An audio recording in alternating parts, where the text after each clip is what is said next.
Antigamente, o ser humano ele estava muito pouco menos propenso a ser influenciado positiva ou negativamente pelas músicas, porque se você pegar, por exemplo, há 150 anos atrás, até, o que não é muito tempo, o homem para ouvir música, ou ele tinha que ser músico, ou ele tinha que ser rico, ter uma orquestra de câmara dentro do seu palácio para tocar, para ele ouvir, ou ele ia até grandes concertos. Hoje em dia, existem pessoas que ficam ouvindo música o dia todo. Então, se esta música tem um efeito positivo ou negativo sobre a sua estrutura celular, porque nós não estamos falando de gosto, porque a vaca, por exemplo, não tem gosto nenhum. Se você ler também um livro chamado A Vida Secreta das Plantas, você vê que muitas plantas têm um crescimento incrementado ou decrementado em função do tipo de música que eles estão ouvindo o dia todo. Tanto que existiam até há muito tempo atrás, até há pouco tempo atrás, não, é muito tempo atrás, um disco que eu tive é música para as suas plantas.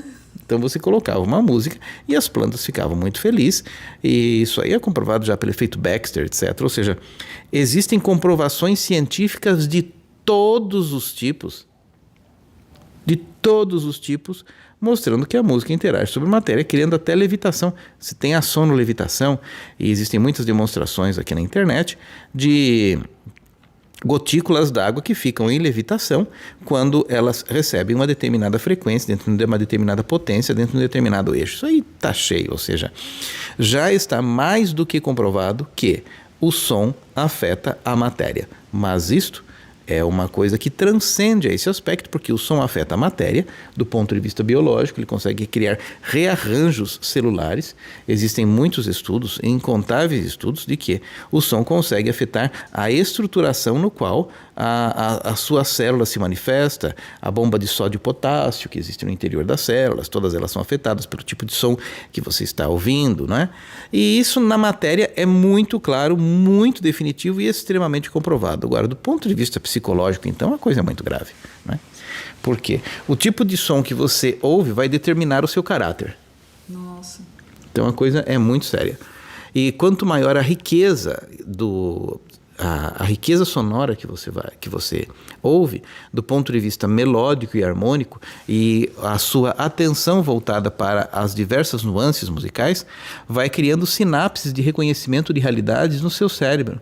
E essas sinapses de reconhecimento da realidade, elas vão dar e determinar a amplitude no qual você vai estabelecer as bases do seu raciocínio.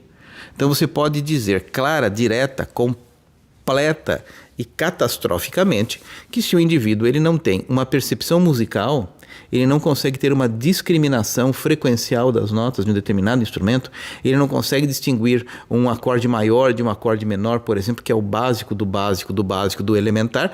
Também as suas aptidões intelectuais, as suas aptidões cognitivas vão estar abreviadas. E se esta pessoa, por exemplo, não consegue criar uma percepção transcendente de um contexto musical, ou captar uma informação que vem através, por exemplo, de uma mensagem dentro de uma estrutura harmônica de uma determinada música, por exemplo, ele não tem condição de alçar nenhuma percepção espiritual ou ter qualquer raciocínio relacionado à transcendência.